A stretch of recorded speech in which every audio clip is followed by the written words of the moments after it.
Prions ensemble.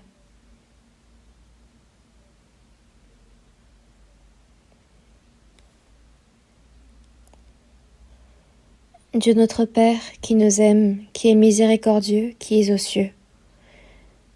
Nous vivions éloignés de toi dans nos péchés, mais tu as eu pitié de nous et tu nous as aimés.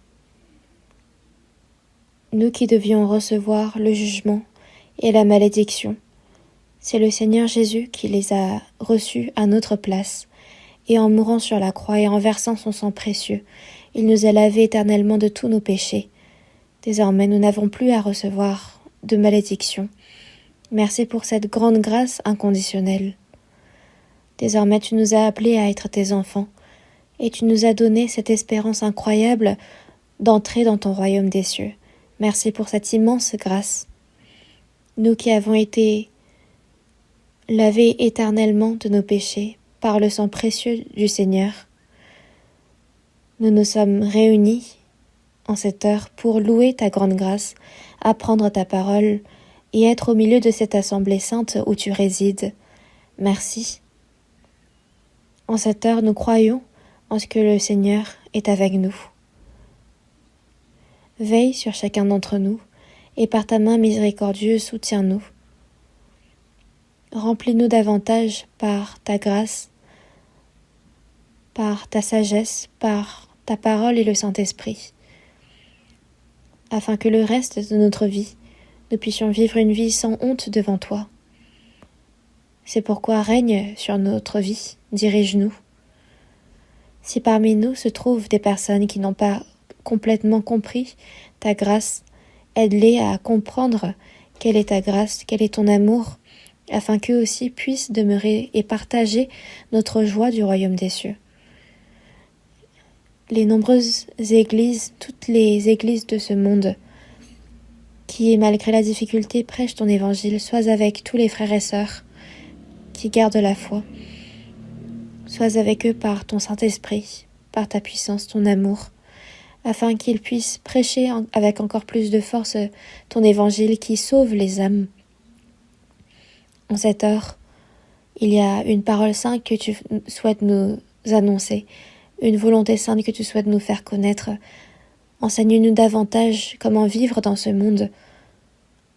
À partir de demain se tiendra le premier séminaire biblique de cette année. À travers cette occasion,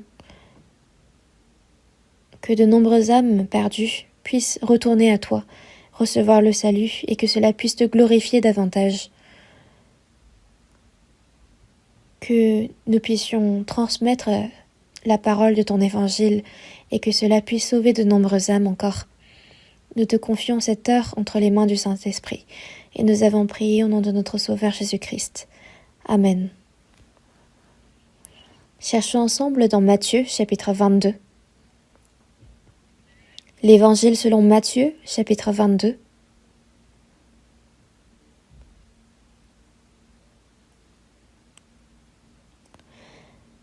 Matthieu chapitre 22, à partir du verset 1 jusqu'au verset 14.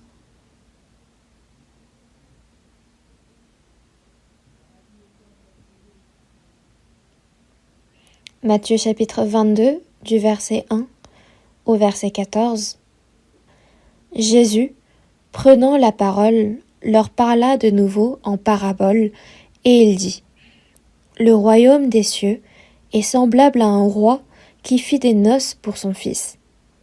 Il envoya ses serviteurs appeler ceux qui étaient invités aux noces, mais ils ne voulurent pas venir.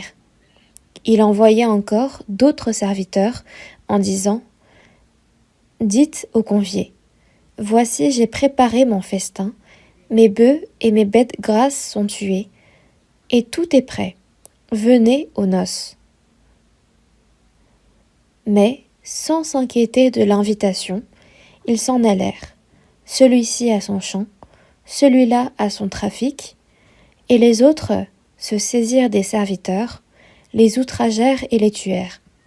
Le roi se mit en colère, il envoya ses troupes, fit périr ses meurtriers, et brûla leur ville. Alors il dit à ses serviteurs : Les noces sont prêtes, mais les conviés n'en étaient pas dignes. Allez donc dans les carrefours et appelez aux noces tous ceux que vous trouverez. »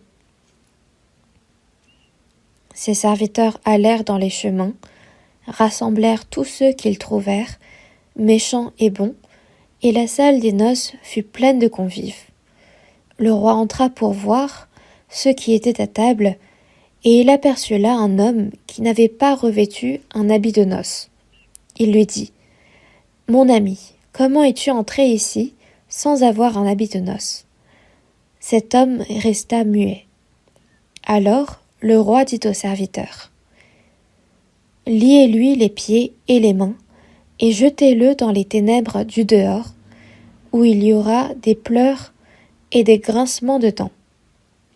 Car il y a beaucoup d'appelés, mais peu d'élus. » Jusqu'ici.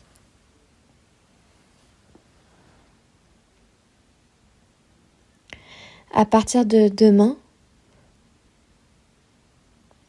se déroulera le premier séminaire biblique qui a été programmé pour cette année. Nous qui avons été sauvés en premier, l'une des choses les plus importantes qu'il nous reste à faire dans cette vie, c'est de témoigner de la grâce de Dieu, de conduire de nombreuses âmes au Seigneur afin qu'ils reçoivent le salut.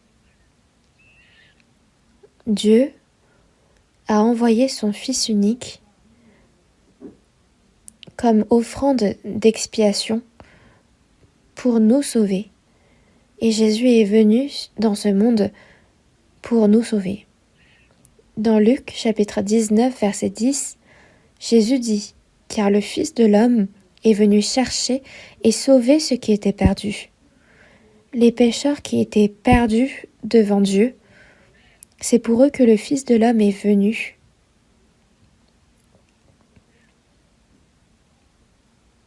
Puis Jésus, en mourant sur la croix, en versant son sang, il a accompli le pardon des péchés.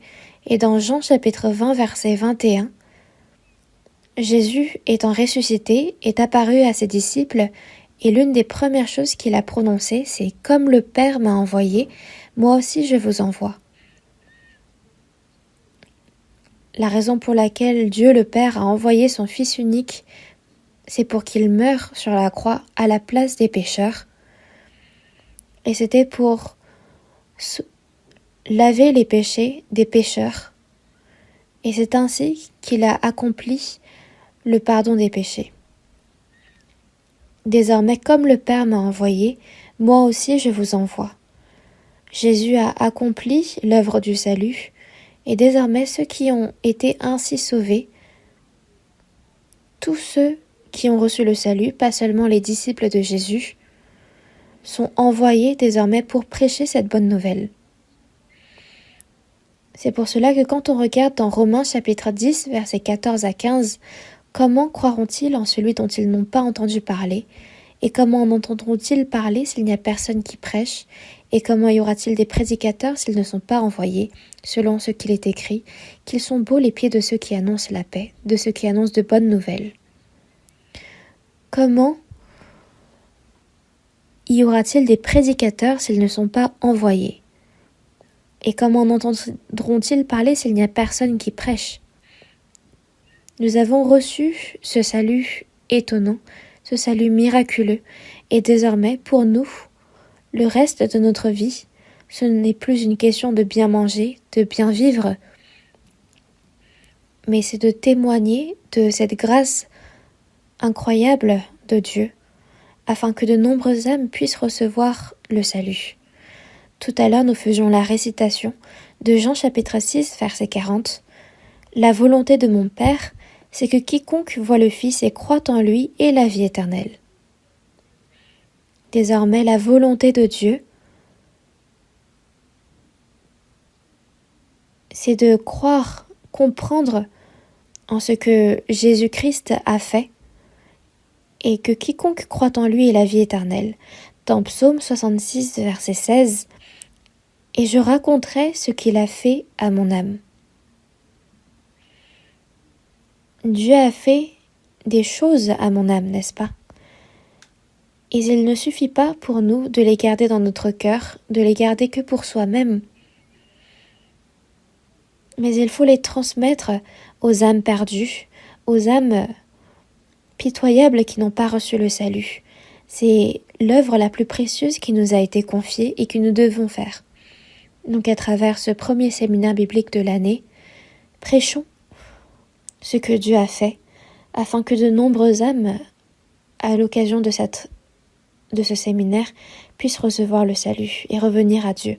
Dans Luc chapitre 15 verset 7, il y aura plus de joie dans le ciel pour un seul pécheur qui se repent que pour 99 justes qui n'ont pas besoin de repentance. C'est encore plus précieux pour un seul pécheur qui se repent que pour 99 justes qui n'ont pas besoin de repentance pour Dieu. Et nous devons rechercher ce qui est agréable à Dieu et ce qui le rend heureux. Donc le salut des âmes. Et nous devons, à l'occasion de ce séminaire, faire de tous nos efforts et tous nos sacrifices pour que cette œuvre puisse perdurer. Et à travers cette parole dans Matthieu chapitre 22, nous allons réfléchir autour de cette invitation aux noces de Dieu.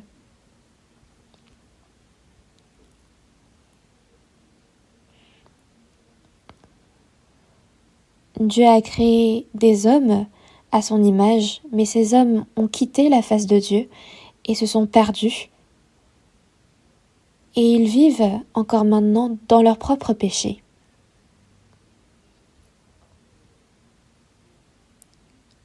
Mais l'objectif de la création des hommes par Dieu, c'était pour leur donner la grâce, leur donner la vie éternelle. Et cette espérance pour entrer au royaume des cieux. C'est ainsi que Jésus est venu sur cette terre pour chercher les âmes qui étaient perdues à cause de leurs péchés. Et cette œuvre du salut, Jésus en parle à travers une parabole dans Matthieu chapitre 22. Et il dit, c'est semblable à un roi qui fit des noces pour son fils. Bien sûr que ce roi représente Dieu et son fils représente Jésus-Christ. Et il est dit là qu'il a fait des noces pour son fils. Mais avant de faire des noces,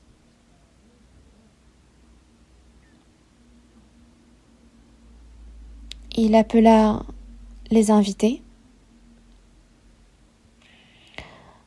Dans notre église, il y a de nombreux jeunes qui sont en âge de se marier, donc il y a beaucoup de mariages en ce moment.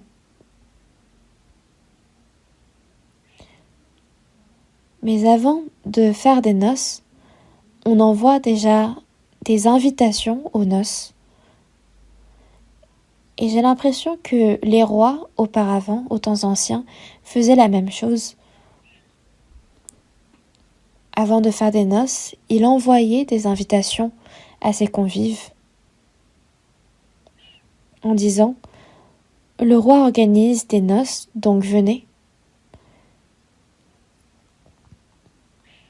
Mais avant de réaliser ces noces, parce qu'il n'était pas encore rassuré, il a envoyé ses serviteurs pour inviter son peuple. Et dans Matthieu chapitre 22 verset 3, il est dit, il envoya ses serviteurs appeler ceux qui étaient invités aux noces, mais ils ne voulurent pas venir. Donc le roi a envoyé ses serviteurs, et parce que les noces étaient prêtes, il a tout simplement envoyé ses serviteurs pour dire « Venez ». Mais ceux qui étaient invités aux noces ne voulurent pas venir. Et ça ne s'est pas fini là, il envoya encore d'autres serviteurs en disant « Dites aux conviés, voici, j'ai préparé mon festin, mes bœufs et mes bêtes grasses sont tués, et tout est prêt, venez aux noces. » Aux conviés qui ne souhaitaient pas venir, il a envoyé encore d'autres serviteurs et cette fois-ci il explique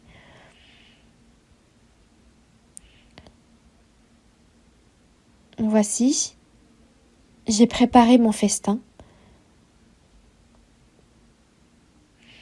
Je pense que ce festin se tenait le jour.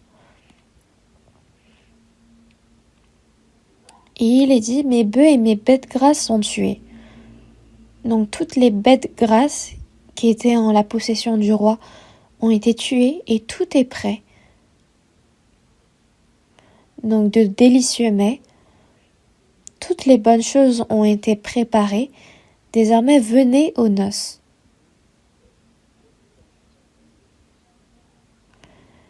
Peut-être que c'était parce qu'il s'inquiétait que les noces n'étaient pas assez belles, et c'est pourquoi le roi s'est senti obligé d'expliquer et de défendre ses noces. Mais sans s'inquiéter de l'invitation, les conviés s'en allèrent, celui-ci à son champ, celui-là à son trafic, et les autres se saisirent des serviteurs, les outragèrent et les tuèrent. Est-ce que c'est possible? De ne pas vouloir venir aux noces, c'est une chose, mais la troisième fois que le roi a envoyé ses serviteurs, ils ont réagi violemment. Ils ont dit, mais on ne veut pas y aller, un point c'est tout, et ils ont tué les serviteurs du roi. Est-ce que ce genre d'événement s'est produit dans la réalité? Oui. Le roi se mit en colère, il envoya ses troupes, fit périr ses meurtriers et brûla leur ville. Le roi s'est mis en colère, ce qui est compréhensible, et il envoya son armée pour faire périr ses meurtriers. Mais là, on parle de quelque chose qui s'est vraiment passé.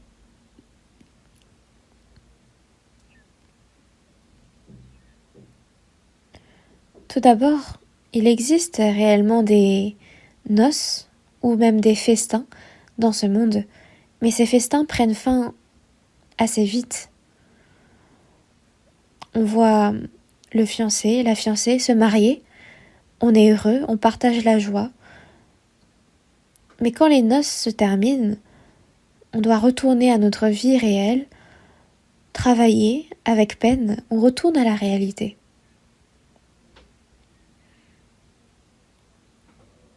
Donc des noces organisées par les hommes durent seulement quelques heures. Dans les temps anciens, les noces organisées par les rois duraient des jours, mais dans tous les cas, ça se terminait au bout d'un moment. Dans Proverbes chapitre 14, verset 13, « Au milieu même du rire, le cœur peut être affligé, et la joie peut finir par la détresse. » Donc tous les rires, toutes les joies qui ont été causées par les hommes se terminent.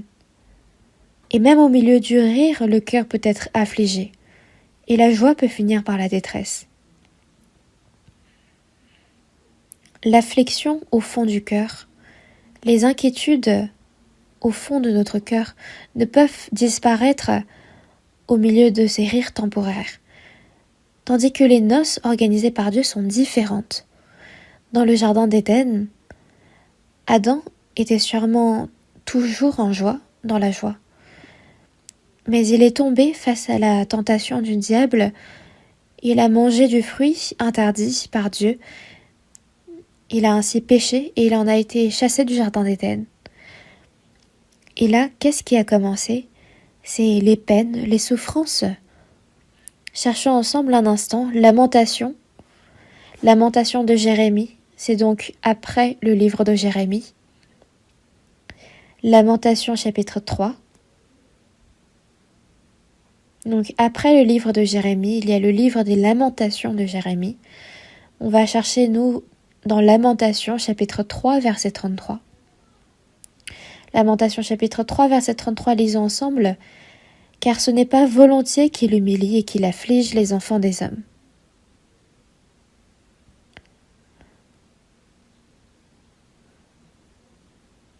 Aux hommes qui ont quitté la face de Dieu, Dieu donne en retour des afflictions et des souffrances, mais ce n'est pas là sa volonté. Ce n'est pas parce que Dieu hait les hommes et qu'il souhaite leur mort. Quand l'enfant fait une erreur, les parents le châtient, ils leur accordent une punition. Et parfois même ils frappent l'enfant de verge, mais ce n'est pas parce qu'ils le détestent, mais c'est pour qu'il se repente de sa faute. De même, la raison pour laquelle Dieu humilie et qu'il afflige les enfants des hommes, ce n'est pas volontiers. C'est que dans ce monde, il n'y a pas de véritable joie, de véritable satisfaction ni repos. C'est pour faire comprendre aux hommes cela que Dieu les humilie et qu'il les afflige.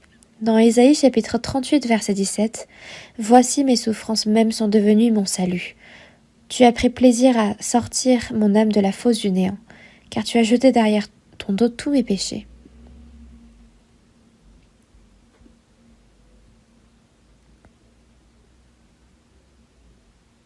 La raison pour laquelle Dieu a donné la souffrance charnelle, c'est pour nous faire comprendre l'esprit. Tu as pris plaisir à retirer mon âme de la fosse du néant. Mes souffrances mêmes sont devenues mon salut. C'est ainsi que Dieu a opéré l'œuvre du salut, car tu as jeté derrière ton dos tous mes péchés. C'est une parole qui a été écrite de là il y a plus de 1700 ans. Et quand on regarde dans Ésaïe chapitre 57 verset 21, il n'y a point de paix pour les méchants.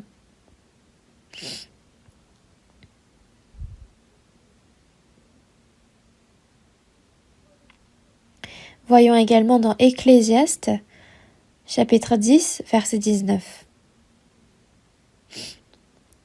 Après le livre des Proverbes, il y a le livre des Ecclésiastes, chapitre 10 verset 19. Lisons ensemble. On fait des repas pour se divertir, le vin rend la vie joyeuse, et l'argent répond à tout. Jusqu'ici. On fait des repas pour se divertir. Les repas, les festins sont là pour rendre joyeux. Il n'y a personne qui se rend dans des noces ou dans des festins pour y pleurer et se lamenter, n'est-ce pas? Le vin rend la vie joyeuse et l'argent répond à tout. Une chose qui ne manque pas au festin, c'est le vin. Quand j'étais enfant, à Kansando, en pleine campagne, quand on faisait des festins, quel était l'aliment préféré des habitants? C'était le vin de riz coréen.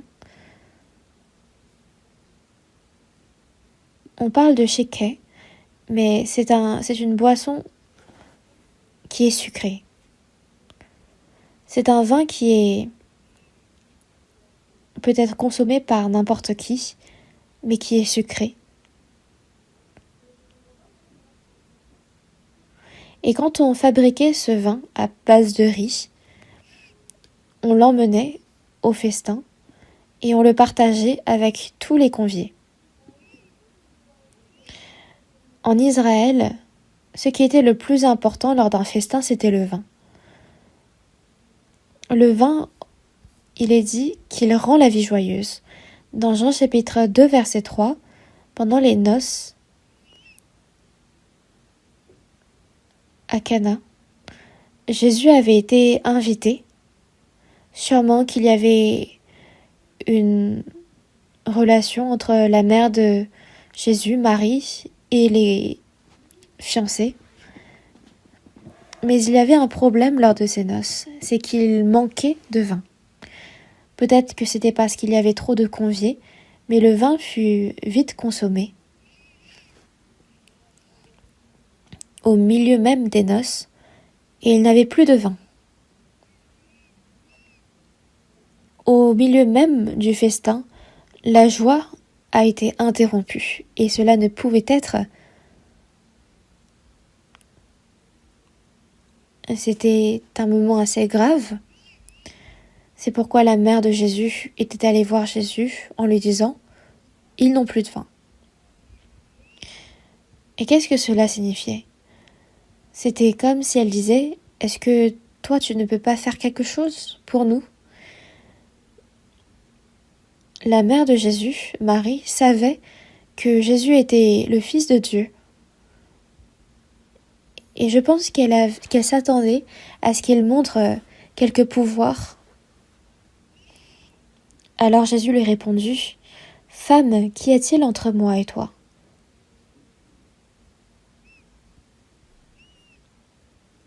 Ici, il parlait en faisant référence à ton âme.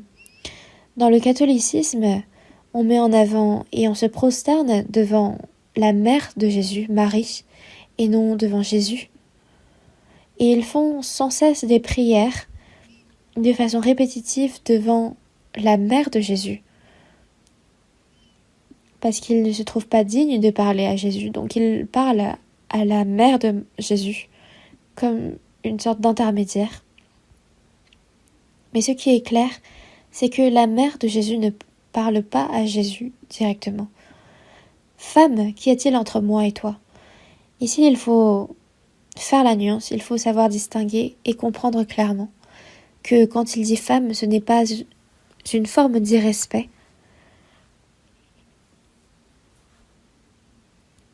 Ici, on ne voit pas Jésus être impoli à sa mère.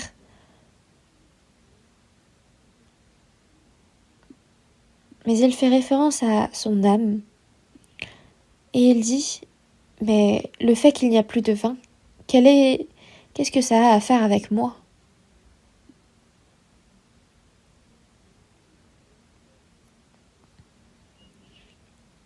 Mais alors, ce que Jésus a fait, c'est qu'il a demandé à faire venir ces vases, ces immenses vases, et de les remplir d'eau. Puis, il a ordonné à ce qu'on les apporte aux invités. Il y a toujours une personne qui est responsable du vin lors des noces.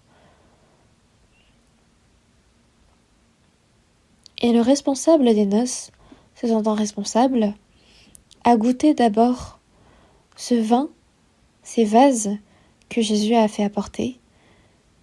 Et il a été étonné en se disant, d'habitude aux noces, on sert d'abord les meilleurs vins en premier, puis après les moins bons vins, quand les invités sont un peu enivrés.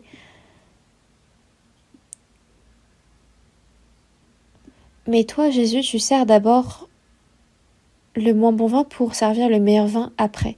Donc on pouvait comprendre à travers cet événement que le vin produit par Jésus était encore meilleur. Mais il faut savoir que dans les noces faites par les hommes, même au milieu du rire, il y a des afflictions. Et quand le vin manque, on devient de nouveau triste. Donc à travers cet événement, quand le vin a manqué aux noces, cela faisait référence à la joie temporaire que peut offrir ce monde. Et quand Jésus a transformé l'eau en vin, et que ce vin était encore meilleur que le vin d'avant, cela faisait référence à la joie éternelle que Jésus allait apporter par l'œuvre du salut. Donc ce vin qui se termine dans les noces humaines, ça fait référence à cette joie qui va s'éteindre dans ce monde et qui laissera place aux souffrances et aux afflictions. Mais les noces organisées par Dieu sont différentes des noces organisées par les hommes. À travers Jésus, par sa grâce, Dieu a donné aux hommes une grâce abondante. Et c'est par cette grâce qu'il sauve les âmes et qu'il nous permet d'avoir une joie et un bonheur complet et véritable et qui nous lie au royaume des cieux. Donc les noces organisées par Dieu ne se terminent pas en quelques heures comme celles des hommes, mais elles laissent place à un bonheur et à une paix éternelle qui nous suivront jusqu'au royaume des cieux. Et c'est de ces noces-là dont on parle. Jésus, dans Jean chapitre 4, versets 13 et 14, dit « Quiconque boit de cette eau aura encore soif, mais celui qui boira de l'eau que je lui donnerai n'aura jamais soif, et l'eau que je lui donnerai deviendra en lui une source d'eau qui jaillira jusque dans la vie éternelle. »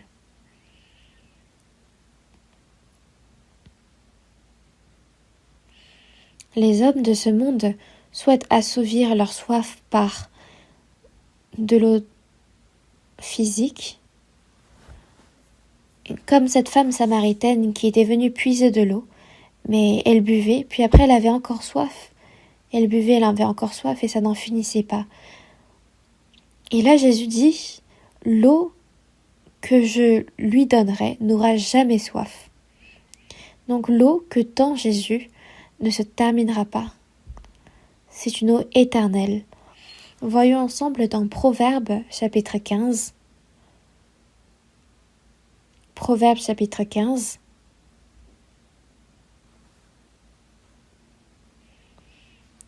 Chapitre 15, verset 15.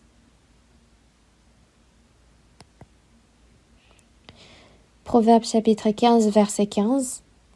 Lisons ensemble. Tous les jours du malheureux sont mauvais, mais le cœur content est un festin perpétuel. Tous les jours du malheureux sont mauvais.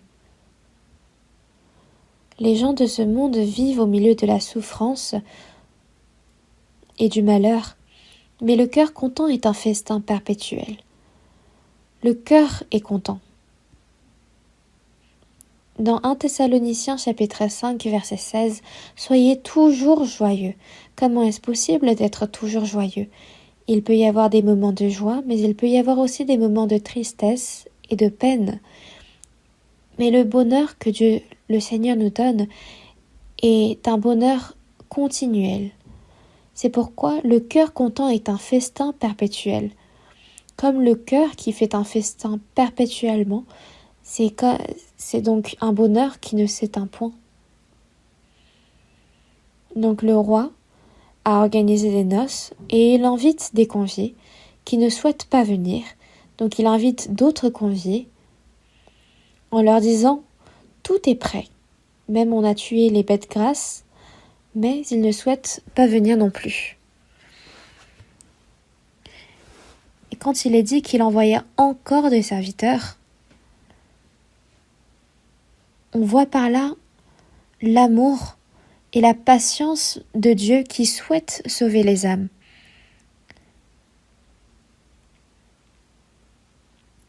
Dans 2 Pierre chapitre 3 verset 8,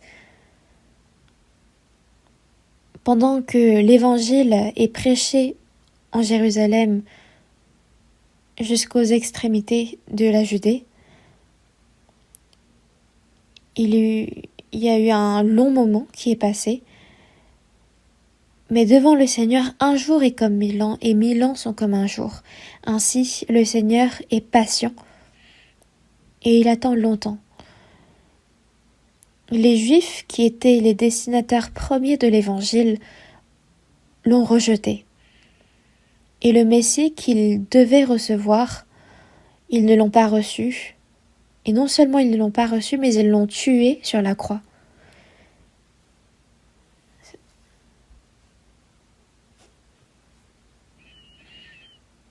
Après que Jésus fut ressuscité, les disciples qui prêchaient son évangile ont été tués également par les Juifs. Parmi les 12 disciples, ça a été Jacques qui a été tué en premier par le roi Hérode. Il l'a exécuté en coupant sa tête. Et quand le diacre Étienne était rempli du Saint-Esprit et qu'il prêchait l'Évangile, il a été lapidé par le peuple. Les apôtres également étaient menacés de mort pour qu'ils ne prêchent pas l'Évangile.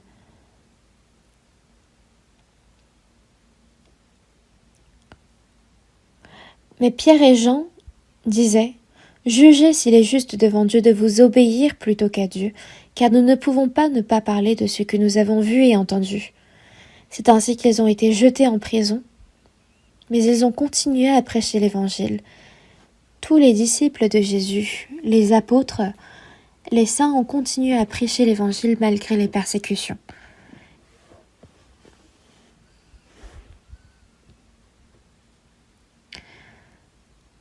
Et alors, en l'an 70, après Jésus-Christ, Dieu a envoyé l'armée romaine pour conquérir Jérusalem et la livrer entre les mains du capitaine Titus.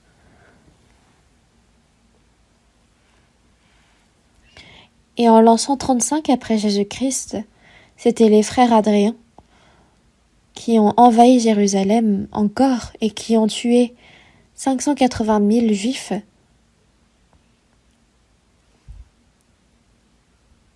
Et ils ont coupé tous les arbres fruitiers qui étaient sur la terre d'Israël.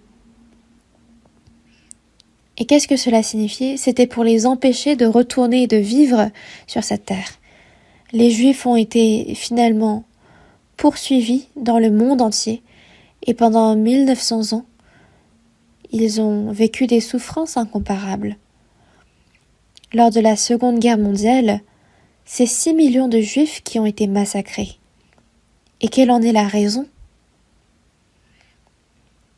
Pilate, voyant que Jésus était sans péché, pour se délivrer de cette responsabilité, s'est lavé les mains, et il a dit en présence de la foule: « Je suis innocent du sang de ce juste, cela vous regarde. » Et tout le peuple a répondu: « Que son sang retombe sur nous et sur nos enfants. » Et selon cette même parole, c'était en l'an 70 après Jésus-Christ que les Juifs ont commencé à être tués. C'était plus d'1 million de Juifs qui ont été tués. Puis 580 000. Et dans le monde entier, ils ont été poursuivis, persécutés, tués, massacrés. Il y a eu aussi, lors de la croisade, un massacre des Juifs qui ont été appelés enfants du diable pour avoir tué Jésus. Et lors de la peste, les Juifs ont été également accusés d'avoir contaminé les puits et pour avoir propagé la maladie. Pourquoi tant de souffrances parmi les Juifs? C'était pour avoir tué Jésus-Christ, le Fils unique de Dieu. Et cette punition qui a été infligée aux Juifs était là aussi pour servir d'exemple au monde entier, pour montrer à quel point grande est la punition de Dieu, le jugement de Dieu face au péché. Pourquoi est-ce que Dieu a invité son peuple aux noces? C'est pour leur montrer quelle était la joie éternelle, la paix éternelle. Mais ils ont refusé la grâce de Dieu. Et les prophètes que Dieu avait envoyés ont été tués de leurs mains. Les apôtres également ont été persécutés.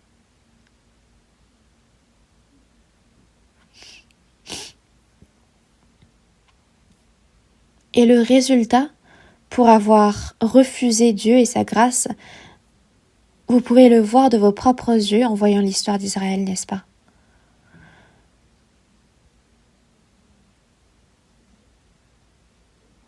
Dieu dit tout est prêt. Il ne suffit juste pour nous de croire.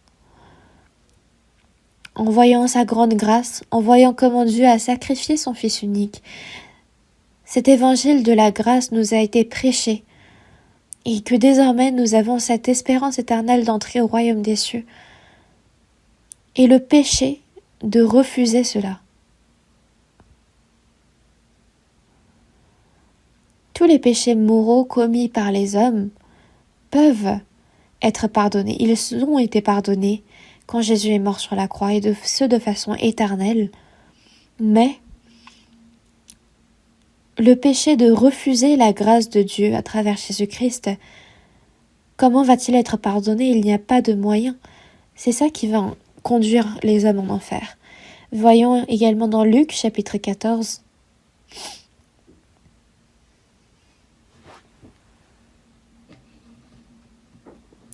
Luc chapitre 14, à partir du verset 16. Luc chapitre 14, verset 16.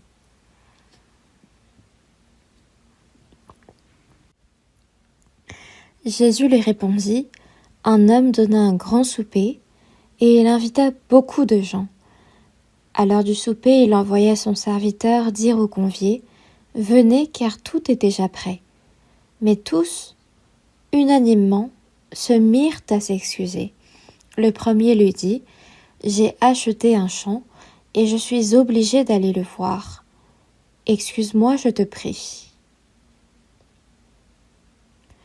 Un autre dit, « J'ai acheté 5 paires de bœufs, et je vais les essayer. Excuse-moi, je te prie. » Un autre dit, « Je viens de me marier, et c'est pourquoi je ne puis aller. » Ici, on parle du même récit. Là, l'important, c'est que on avait organisé un souper, et le maître avait envoyé ses serviteurs dire aux conviés « Venez, car tout est déjà prêt. » Mais il est dit que tous, unanimement, se mirent à s'excuser. « J'ai acheté un champ, je suis obligé d'aller le voir. » Est-ce que vous pensez que le champ va être volé par quelqu'un? Si on l'a acheté, c'est bon, c'est fini. Est-ce qu'il y a besoin d'aller le voir pour autant? Et encore, j'ai acheté 5 paires de bœufs. 5 paires, ça veut dire 10 bœufs, n'est-ce pas?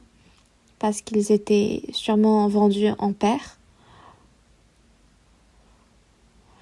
Et je vais les essayer. S'il en a acheté 5 paires, c'est sûrement parce qu'il les a testés. Mais pourquoi bon aller les essayer de nouveau? Encore une fois, une excuse. Puis l'autre dit, je viens de me marier. Et parce que je viens de me marier, je dois satisfaire ma femme. Je ne peux y aller. Et même ces excuses-là, ça devient de pire en pire. C'est le roi lui-même qui a envoyé un festin. Est-ce que ce sont des excuses qui sont justifiables pour s'excuser d'un festin organisé par le roi lui-même? Alors que l'évangile de la grâce de Dieu est prêché,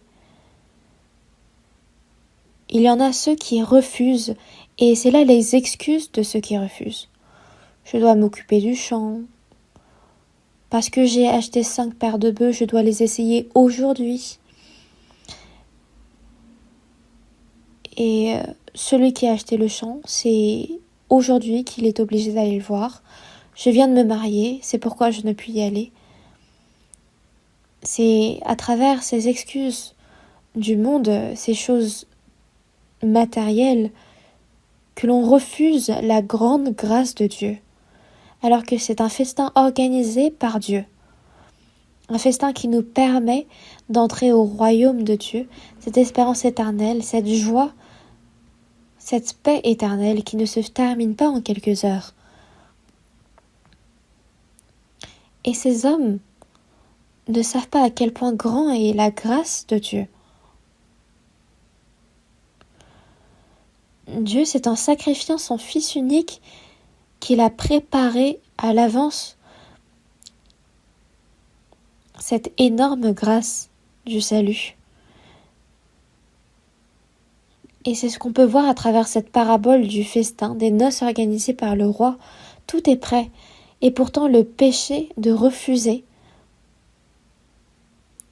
ça va vraiment mener à quelque chose d'effroyable.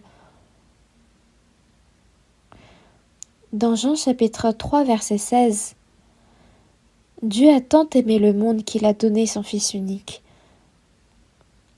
Dieu a envoyé son Fils unique comme sacrifice d'expiation pour le monde entier. Il a versé tout son sang et il a accompli ce pardon éternel du monde entier.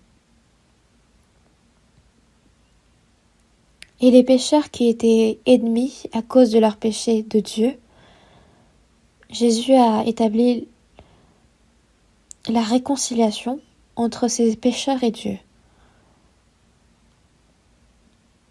Dieu, en établissant ce salut éternel, permet aux hommes désormais d'entrer dans son royaume et il souhaite nous en faire part.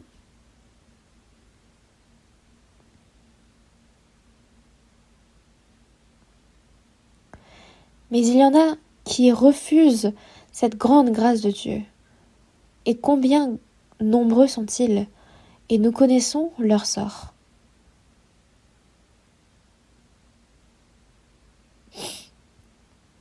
Seulement les choses de la chair, les plaisirs de la chair. En vivant dans ce monde, ils cherchent à vivre un petit peu mieux et ils ont ces désirs, ces convoitises concernant les biens matériels. Et c'est pour ces choses-là qu'ils refusent la grâce de Dieu. Dans Jean chapitre 3 verset 3, « En vérité, je te le dis, si un homme ne naît de nouveau, il ne peut voir le royaume de Dieu. » De naître de nouveau, d'être sauvé, d'avoir la vie éternelle, c'est la même chose. Ce qui est important, c'est que quand on reçoit le salut, on est de nouveau. Et cela n'arrive qu'une seule fois. Quelqu'un prie en disant « Dieu, aide-moi à naître de nouveau ». Ou alors quand on est lassé, ou alors quand on s'ennuie, on se dit « Ah, j'aimerais naître de nouveau ». Ça ne marche pas ainsi. Alors ça veut dire qu'on est ignorant. Le peuple d'Israël, quand Jésus est apparu parmi eux, n'était pas du tout intéressé par les questions de l'esprit, les questions de l'éternité. Ils ne connaissaient pas que cette naissance faisait référence à la naissance spirituelle. Mais ils étaient intéressés à leur indépendance vis-à-vis des Romains, à vivre confortablement et dans la luxure. Mais parce que Jésus ne faisait rien vis-à-vis des Romains et ne semblait pas être intéressé à prendre le pouvoir, ils l'ont trahi et ils l'ont exécuté.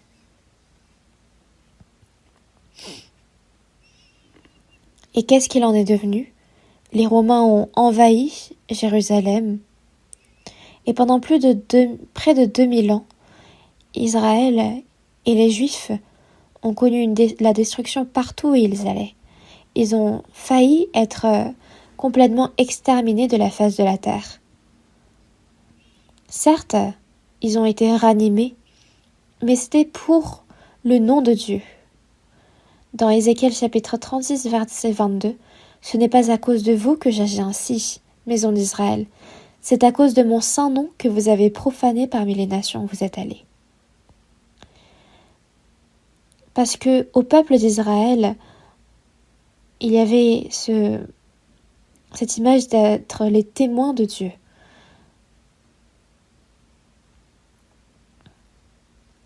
Pourquoi est-ce que la terre que Dieu a accordée au peuple d'Israël est devenue un désert, une terre complètement dévastée? Mais alors, le fait que Dieu les a rétablis sur leur terre, qu'il a fait d'eux une terre fertile, c'était pour montrer qui il était. C'était pour rétablir son nom profané. Ce n'est pas à cause de vous que j'agis ainsi, c'est à cause de mon saint nom que vous avez profané. C'était pour témoigner de son nom au milieu des nations du monde.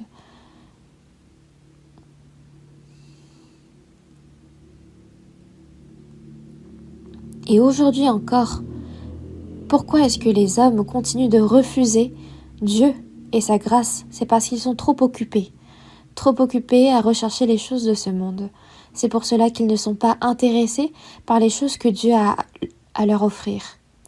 parce qu'ils sont trop occupés à piétiner ce monde, cette terre, et à poursuivre les choses de la chair. Mais quelle chose dans ce monde pourrait comparer aux choses que Dieu peut offrir, lui, à travers ce banquet? Dans Hébreux chapitre 2, verset 3, comment échapperons-nous en négligeant un si grand salut? Un si grand salut, comment est-ce que nous pourrions y échapper? Dieu non seulement a créé les cieux et la terre, mais il dirige l'histoire de l'humanité. Et toutes les choses que Dieu fait sont possibles seulement par sa parole et sa puissance. Mais il y a une chose qu'il ne parvient pas à faire, et ça, c'est de sauver le pécheur, par sa puissance et par sa parole. S'il en était capable, pourquoi enverrait-il son Fils unique, lui qui n'avait point de péché, pour mourir d'une mort aussi pitoyable sur la croix, pleine de souffrance? C'est parce qu'il n'y avait que ce moyen-là. Pourquoi? Parce que le salaire du péché, c'est la mort. Si ce n'était pas Dieu qui avait payé le prix du péché à notre place, et que le pécheur allait en enfer, alors Dieu ne serait pas un Dieu juste. Il est dit que Dieu ne pouvait se trahir lui-même. La justice de Dieu, c'était de d'envoyer les pécheurs en enfer. Mais pour que nous n'ayons pas à aller en enfer, il fallait qu'il règle le problème du péché. Il n'y avait d'autre moyen que d'envoyer son Fils unique sans péché pour mourir à notre place. N'est-ce pas surprenant que, s'il n'y avait pas eu ce moyen, nous n'aurions pas pu recevoir le salut? Comment échapperons-nous en négligeant un si grand salut? De négliger un si grand salut, c'est d'être indifférent, c'est de refuser ce salut. Mais comment échapperons-nous au jugement? Il n'y en a pas. Tout péché moral, n'importe lequel, que ce soit de tuer des centaines de personnes, même les personnes qui commettent de tels crimes peuvent être pardonnées par le pardon de Jésus sur la croix. N'importe quel péché moral est pardonné par le salut de Jésus. Mais le péché de refuser la grâce de Dieu ne peut lui être pardonné. Comment échapperons-nous en négligeant un si grand salut? Et ce salut nous a été prêché par ceux qui ont écouté avant nous. Et c'est désormais la demande spéciale que Dieu nous fait à nous. Dans le jardin d'Éden, Dieu a interdit à l'homme de manger du fruit qui donnait la connaissance du mal et du bien.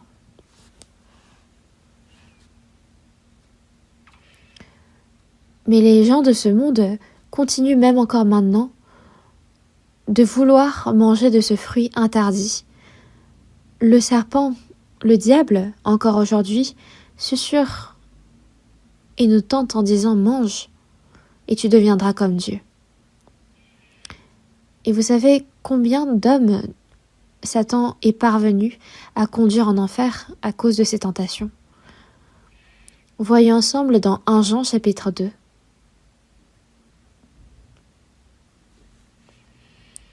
1 Jean chapitre 2 à partir du verset 15. Je vais lire. 1 Jean chapitre 2 verset 15.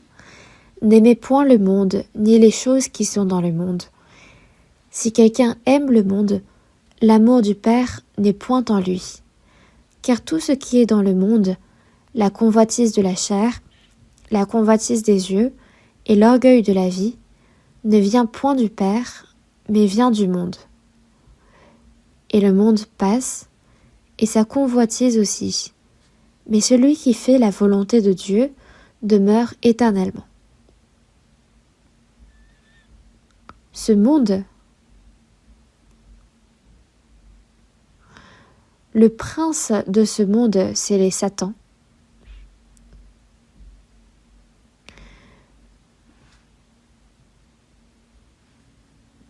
Le prince de la puissance des airs, c'est le diable. Et toutes les choses qui sont dans ce monde sont utilisées par le diable pour tenter et séduire l'homme pour le conduire en enfer.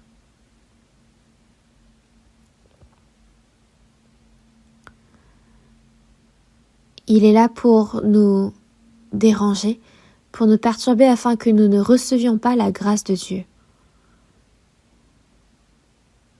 Si quelqu'un aime le monde, l'amour du Père n'est point en lui. Si on aime le monde, on ne peut comprendre l'amour de Dieu. Car tout ce qui est dans le monde, la convoitise de la chair, la convoitise des yeux, l'orgueil de la vie, quand Satan a tenté Ève en voyant le fruit, il lui paraissait beau, agréable à manger, utile pour ouvrir l'intelligence. Donc, la convoitise de la chair, la convoitise des yeux, l'orgueil de la vie, tout est là.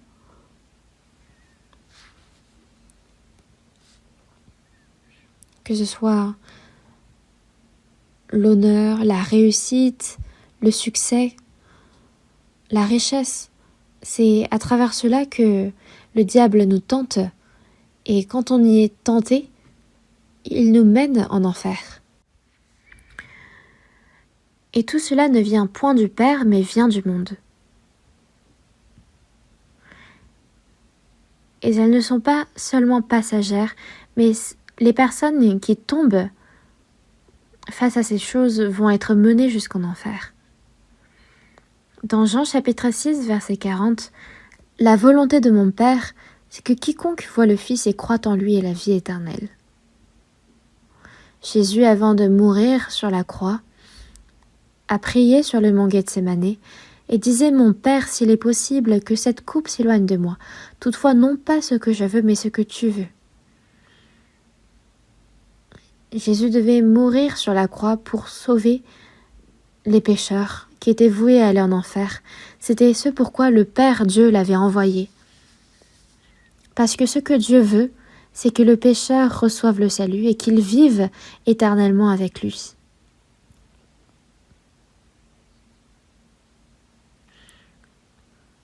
Nous vivons bel et bien au milieu de ce monde,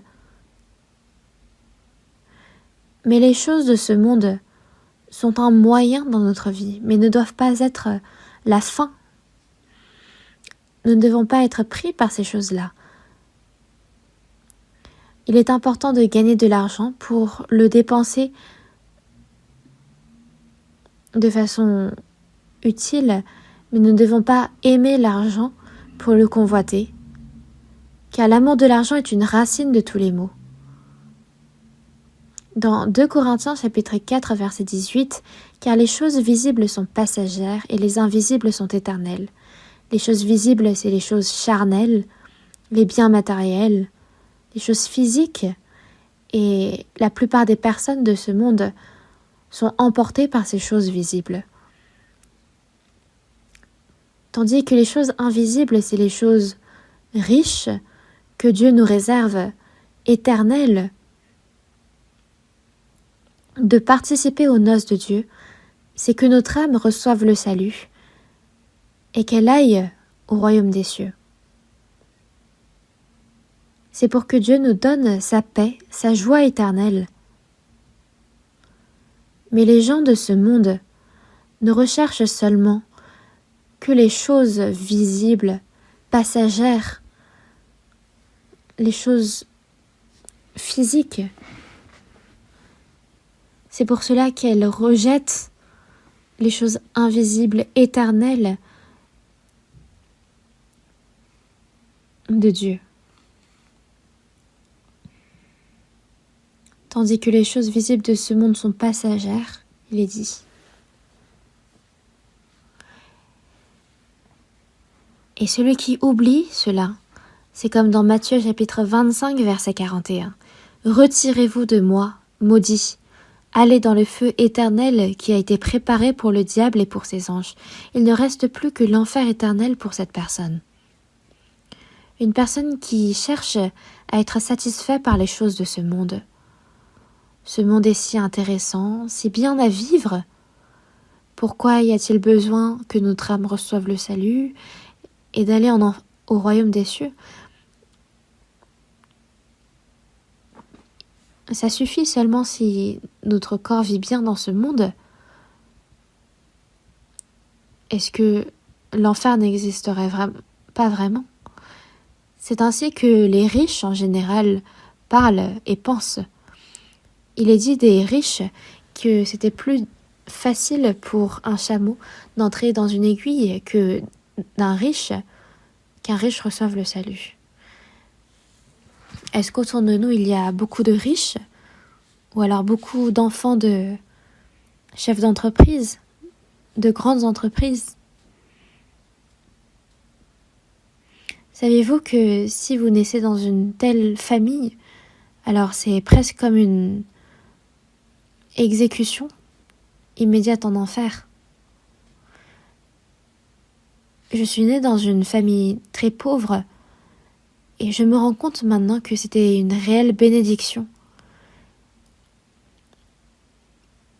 Il n'y a aucune bénédiction de naître riche dans ce monde, car il est dit « À vous maintenant riches, pleurez et gémissez à cause des malheurs qui viendront sur vous. »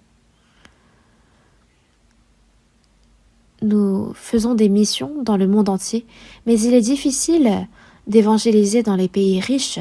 Pourquoi ça? Parce que les riches nous méprisent. Ils vivent dans leur confort et dans leur luxe. Le monde est intéressant, amusant pour eux. Pourquoi est-ce que Jésus les intéresserait? On a beau prier pour eux, on loue Dieu.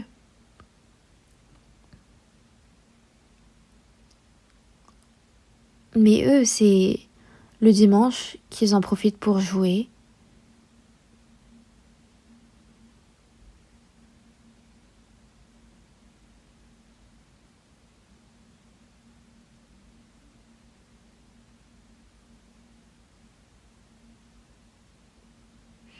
Et non seulement les conviés du roi ont refusé son invitation aux noces, mais ils ont été également tués pour avoir tué ses serviteurs et méprisé son invitation.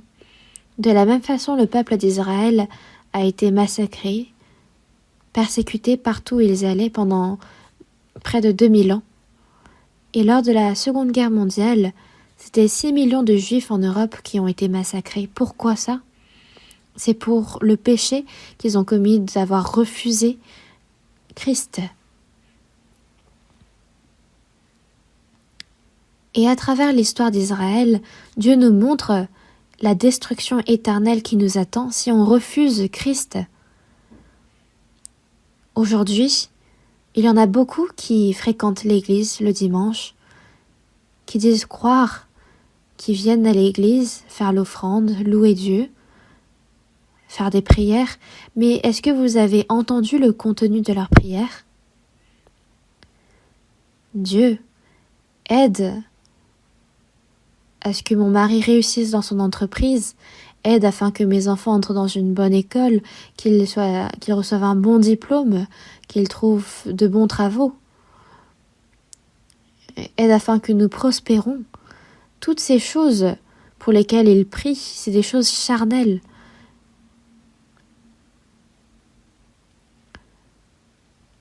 Aide-nous à naître de nouveau, aide-nous à recevoir le salut.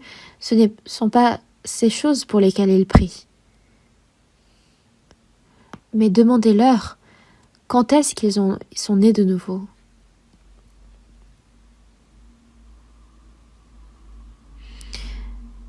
Ceux qui se disent chrétiens de nos jours, il y en a tellement qui ne sont pas intéressés pour naître de nouveau.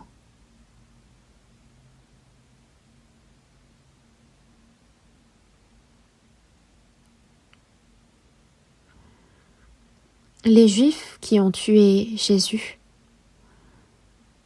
qui ont tué également Jean-Baptiste qui témoignait de son arrivée. Ils ont persécuté l'apôtre Paul. Ils ont fait tant de persécutions. Mais cherchons ensemble dans Matthieu chapitre 23. Matthieu chapitre 23, verset 37.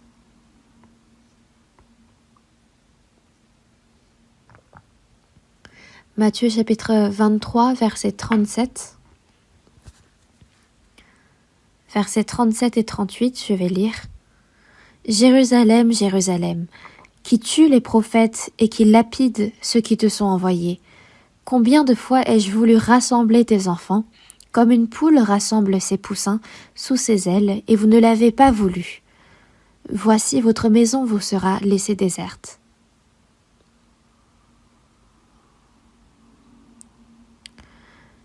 Envers les Juifs qui ont méprisé et refusé Jésus, Jésus a dit « Jérusalem, Jérusalem ». Jérusalem est la ville la plus importante pour servir Dieu, parce que c'est là où il y a le temple également. Mais Jérusalem, Jérusalem, Jésus a dit, toi qui tues les prophètes et qui lapides ceux qui te sont envoyés. Dieu a continuellement envoyé des prophètes, mais ils les ont tous tués. Toi qui lapides ceux qui te sont envoyés. Dieu a envoyé tellement de prophètes, mais ils les ont tous tués. Combien de fois ai-je voulu rassembler tes enfants, comme une poule rassemble ses poussins sous ses ailes? Dieu, ces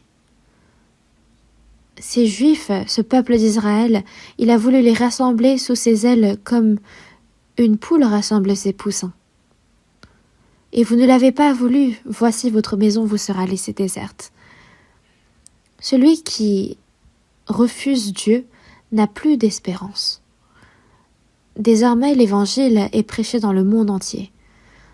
Quand nous faisons un séminaire biblique, nous disons « Venez, tout est prêt ».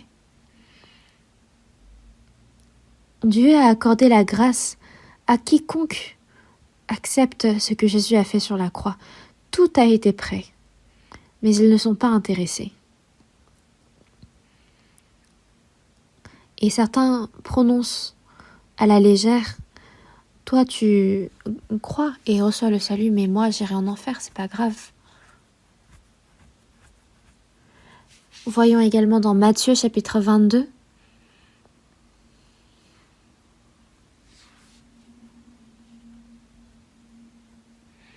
Chapitre 22, verset 8.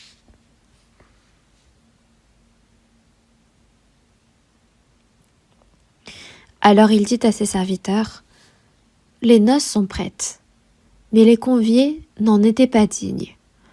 Allez donc dans les carrefours et appelez aux noces tous ceux que vous trouverez. » Ses serviteurs allèrent dans les chemins, rassemblèrent tous ceux qu'ils trouvèrent, méchants et bons, et la salle des noces fut pleine de convives. Le roi entra pour voir ce qui était à table, et il aperçut là un homme qui n'avait pas revêtu un habit de noces. Il lui dit, « Mon ami, comment es-tu entré ici sans avoir un habit de noces ?» Cet homme resta muet. Alors le roi dit au serviteur, « Liez-lui les pieds et les mains, et jetez-le dans les ténèbres du dehors, où il y aura des pleurs et des grincements de dents, car il y a beaucoup d'appelés, mais peu d'élus. »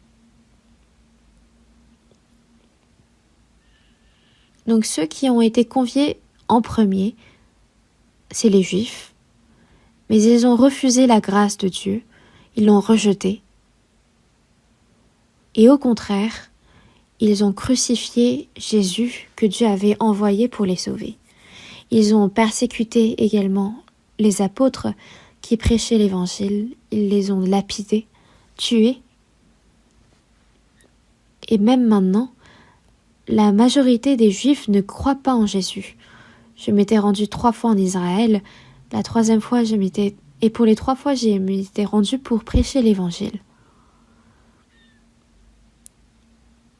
il y avait 20 pasteurs juifs avec leurs femmes que j'avais appelés à moi pour y prêcher l'évangile près du fleuve de Galilée. Je m'étais rendue dans les églises où ils prêchaient la parole et je pensais que parmi eux étaient des personnes sauvées, mais ce n'était pas le cas. La plupart étaient des églises qui étaient concentrées à louer.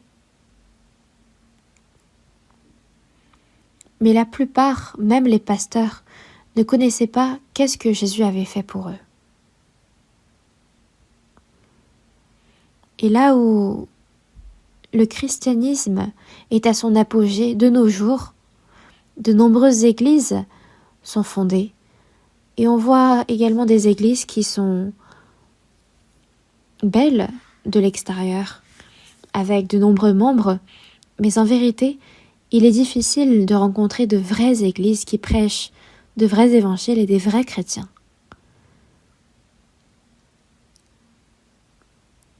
Et ces fausses églises, ces faux saints, rejettent eux-mêmes Jésus-Christ, inconsciemment.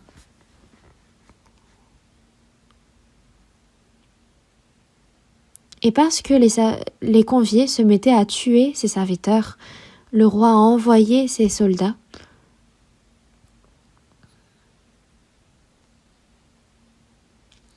et il a fait tuer les premiers conviés qui n'étaient pas dignes.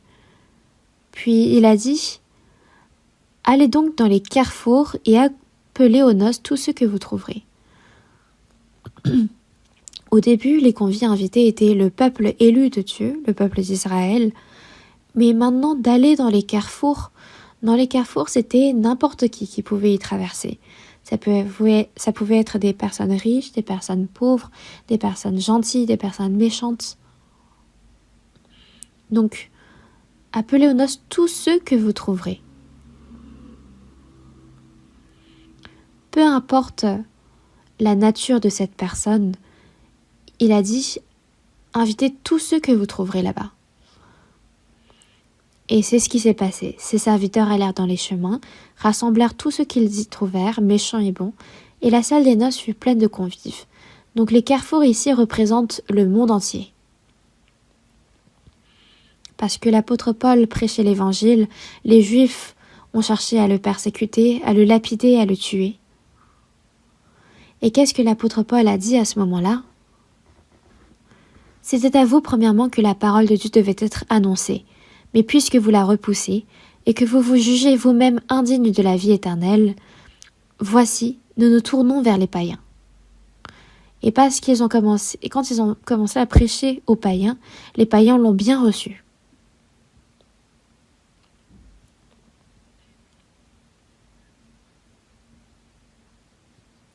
Donc les païens, c'est des 4 coins du monde, dans les carrefours, tous ceux que vous trouverez. On parle bien d'eux, et on voit là la grâce de Dieu. Voyons ensemble dans Luc chapitre 14. Luc chapitre 14, verset 21.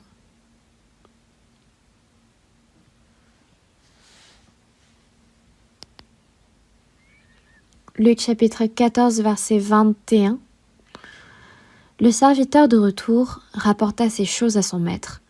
Alors le maître de la maison, irrité, dit à son serviteur « Va promptement dans les places et dans les rues de la ville et amène ici les pauvres, les estropiés, les aveugles et les boiteux. » Le serviteur dit « Maître, ce que tu as ordonné a été fait, et il y a encore de la place. » Et le maître dit au serviteur « Va dans les chemins et le long des haies, et contrains-les d'entrer, afin que ma maison soit remplie. »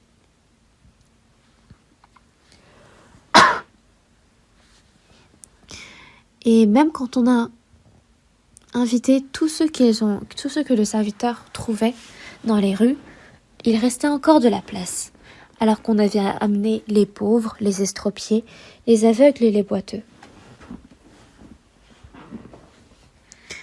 Maintenant, il n'y a plus de discrimination, que ce soit riche ou pauvre, tous ceux qu'ils ont trouvés, ils les ont amenés. Et pourtant, il y a encore de la place.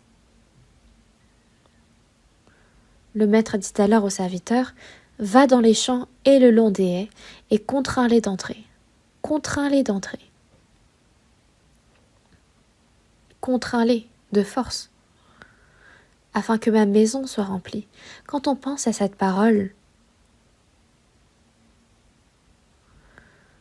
Dieu, afin de sauver encore plus d'âmes, incite toujours et encore à ce que on vienne voir sa parole, écouter sa parole. C'est pour cela que nous aussi, quand nous rencontrons des gens, on prêche l'évangile. Peu importe avec quels moyens, on les fait venir, et quand ils ne souhaitent pas, on les contraint parfois. Une personne qui évangélise doit être un peu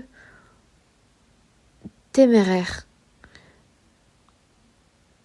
Quand on refuse, quand on est désintéressé, il faut continuer et insister, parfois forcer, pour que la personne devienne curieuse de pourquoi est-ce qu'on insiste autant.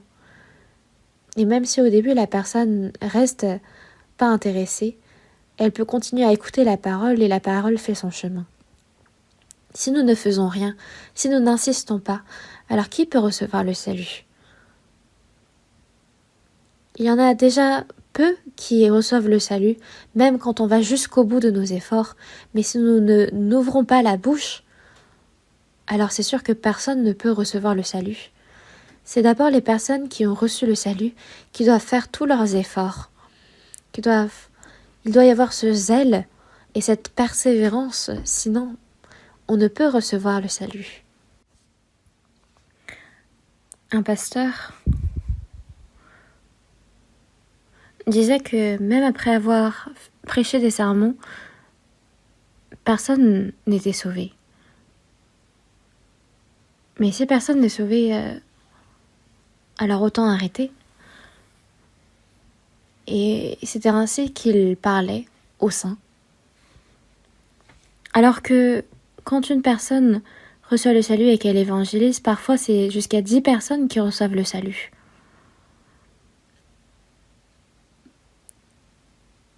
Et si elle évangélise 10 personnes, parmi ces 10, il y en a au moins une qui reçoit le salut. C'est ainsi que Dieu parle en disant « Remplissez ma mission ».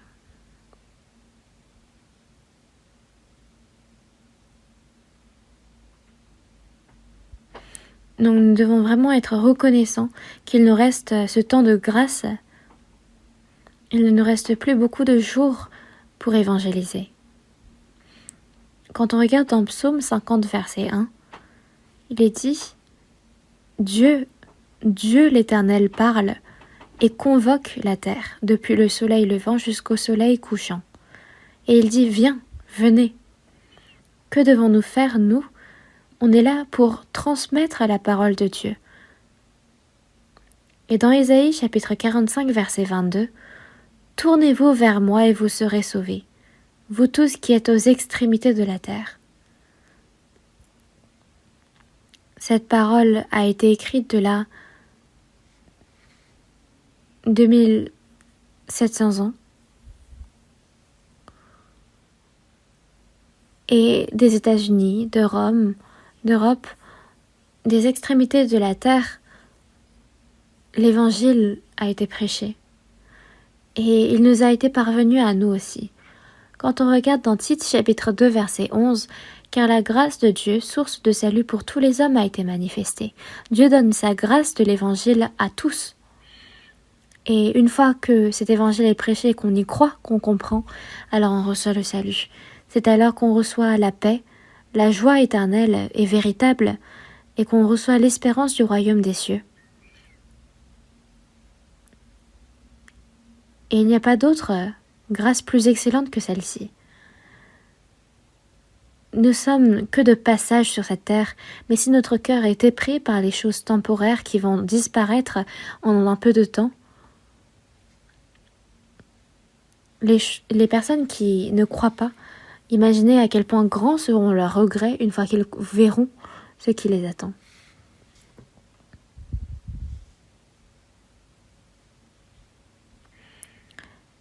Retournons à Matthieu chapitre 22.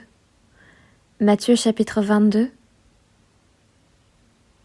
verset 11.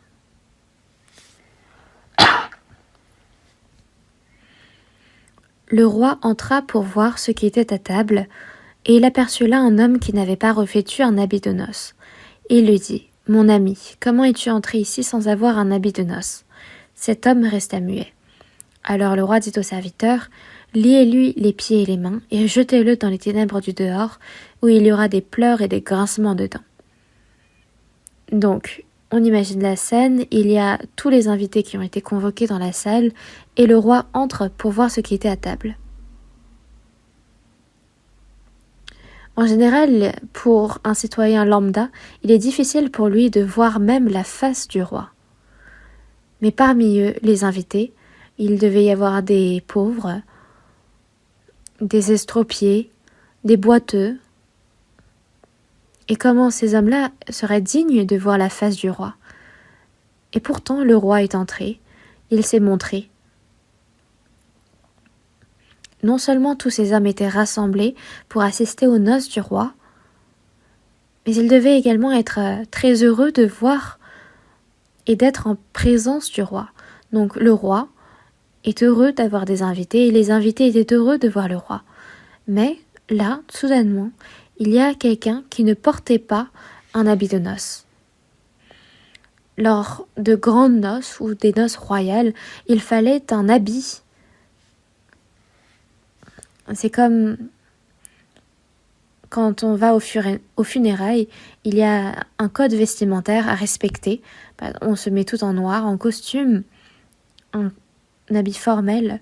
Et de la même façon, aux noces royales, il y avait des habits de noces à porter. Il y avait parmi les invités des estropiés, des pauvres, des boiteux, des aveugles.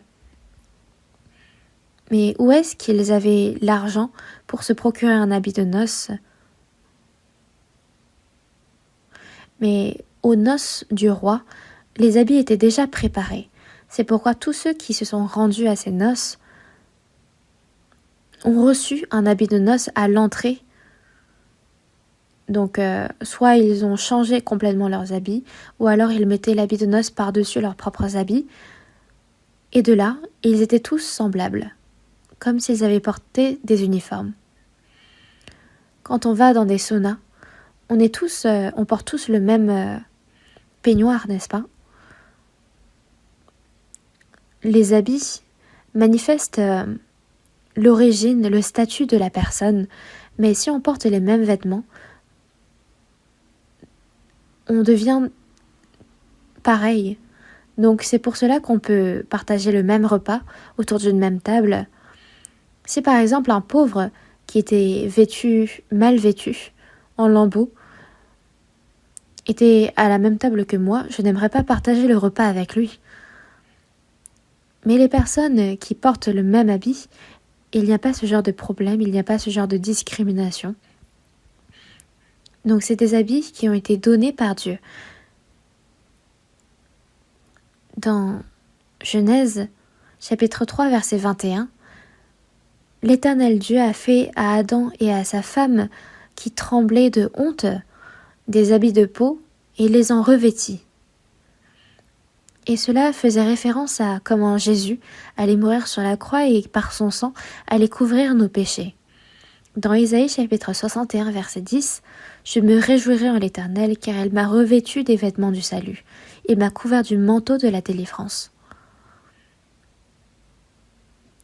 C'est pour cela que dans Romains chapitre 3 versets 21 et 22, il est dit maintenant sans la loi est manifestée la justice de Dieu, à laquelle rend témoignage la loi et les prophètes, justice de Dieu, et par la foi en Jésus-Christ pour tous ceux qui croient. Donc, quand on comprend et quand on croit à la grâce de Dieu, on a tous le même statut et on est tous couverts par la même justice de Dieu. Mais parmi eux se trouvait un homme qui n'avait pas revêtu un habit de noces. C'est pourquoi le roi s'approche de lui et lui dit : « Les invités reçoivent un habit de noces à l'entrée du château et il l'accepte. Cependant, il y en avait un qui, à l'entrée, quand on lui a tendu l'habit de noces, a dit : « Quoi ? On me donne un habit qui est identique à tous. Moi, mon habit que je porte, il vient du Royaume-Uni.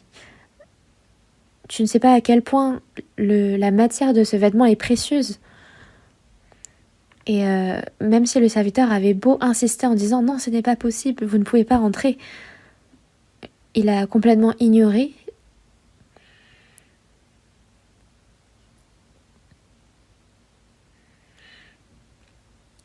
Et le roi a dit : « Mon ami, comment es-tu entré ici sans avoir un habit de noces ? Pourquoi n'avait-il pas revêtu cet habit de noces ? C'était parce que l'homme refusait de porter cet habit semblable et il insistait pour porter ses propres habits. C'est comme les hommes qui pensent entrer au royaume des cieux par leur propre justice. Dans Romains chapitre 10, verset 2, je leur rends le témoignage qu'ils ont du zèle pour Dieu mais sans intelligence. Il y en a qui pensent pouvoir se tenir devant Dieu par leur propre justice. Dans Isaïe chapitre 64, verset 6, « Et toute notre justice est comme un vêtement souillé. » On a beau se sentir juste, la justice de Dieu est un vêtement certes, mais un vêtement souillé. Et si on entre aux noces de Dieu, mais sans le vêtement donné par Dieu, on ne peut entrer au royaume des cieux. Donc, quand le fiancé viendra, ton vêtement sera-t-il blanc ? Auras-tu été lavé par le sang de l'agneau ? C'est la même chose quand le roi s'adresse à l'homme. Mon ami, comment es-tu entré ici sans avoir un habit de noces ? Puis le roi dit au serviteur, liez-lui les pieds et les mains et jetez-le dans les ténèbres du dehors.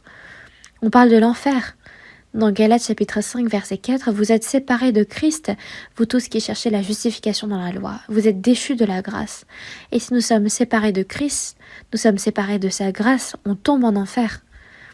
Donc il y en a de ceux qui se présentent aux noces de Dieu, mais qui ne sont pas vêtus de son vêtement, de son habit de noces. C'est ceux qui disent croire en Dieu, mais qui s'attachent à leur propre justice en se pensant être justes. Eux se pensent être vêtus, mais en réalité, ce sont des vêtements souillés. Et il est dit car il y a beaucoup d'appelés, mais peu d'élus. Donc il y en a ceux qui viennent à l'église, mais ceux qui ont reçu le salut selon la parole de Dieu sont peu. Dans Luc chapitre 13 verset 24, car je vous le dis, beaucoup chercheront à entrer et ne le pourront pas. C'est que les personnes sauvées sont peu nombreuses en réalité. Donc, on parle là de ceux qui ont participé aux noces de Dieu, ceux qui se sont vêtus de la grâce de Dieu et qui ont participé. C'est nous avons non seulement reçu la grâce de Dieu, mais désormais, cette grâce glorieuse et éternelle, cette espérance du royaume des cieux, ces noces qui nous ont été données par Dieu, ne se terminent pas en quelques heures, mais ça perdure jusque dans le royaume des cieux. Mais le cœur joyeux est un festin continuel. Mais les personnes non sauvées, non seulement ceux qui ne croient pas, mais également ceux qui croient mais qui n'ont pas reçu le salut. À tous ces hommes, nous devons prêcher l'évangile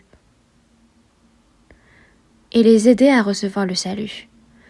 Et également, nous-mêmes, nous devons nous examiner nous-mêmes.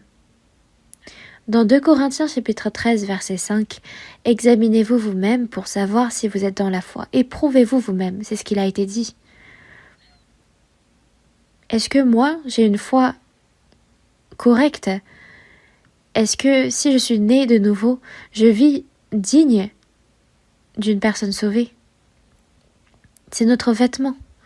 Au début, c'est notre vêtement du salut. C'est ce qui nous a permis de nous rendre justes, mais devant le Seigneur. Dans Apocalypse chapitre 19, verset 8, il lui a été donné de se revêtir d'un fin lin, éclatant pur, car le fin lin, ce sont les œuvres justes des saints. Au début, nous avons été revêtus du vêtement du salut, mais une personne qui a été revêtue d'un tel vêtement ne doit plus pécher désormais, n'est-ce pas? Est-ce qu'en ayant revêtu ce vêtement de justice, on peut continuer à pécher? C'est pour cela que, à l'avenir, devant Dieu, ça va être les œuvres justes des saints. C'est pour cela que nous devons vivre une vie sans honte, où nous nous éprouvons nous-mêmes, nous nous revoyons nous-mêmes.